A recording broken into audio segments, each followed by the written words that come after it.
Sasa maswala ambayo yameweza kuibua maswali mazito, na nafikiri ni issue ambayo imekuwa sensitive sana kiasi kwamba chama pinzani wamepata nafasi ya kuzungumza, na sio tu kwa chama pinzani lakini pia hata kwa Kigogo ambaye ni tunafahamu kabisa kama amekuwa kimiliki akaunti zile kubwa akiweza kuzungumzia serikali.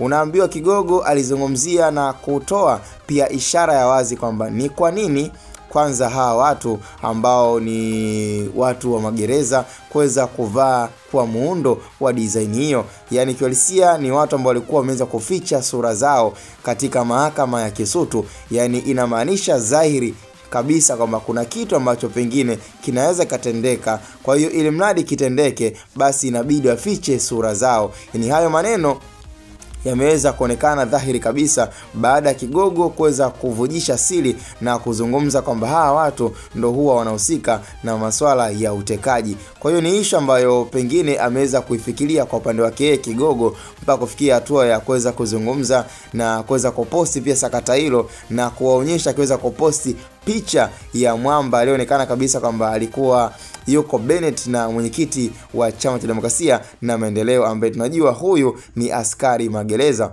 Nini maana ya askari magereza kuweza kujificha sura na kuficha uso wake? Yani hii imeweza kuleta tafsiri ambayo kwa asilimia ya baadhi ya watu wengi sana wakaamini kabisa kile alichozungumza Kigogo huenda kikawa kina make sense. Lakini hayo yote ni moja ya nadharia na ni maneno tu na ni fikra ambazo zimekuwa zikifikiriwa na watu tofauti. Lakini kinachoendelea mpaka sasa hivi ni taarifa ambayo bado imekuwa ikitaka majibu sana kwa mkuu wa gereza kwamba kulikuwa na sababu gani ama sababu ipi ya msingi inayomruhusu askari magereza kuficha uso wake. Yani ni nini haswa, na hakuwa mmoja tu.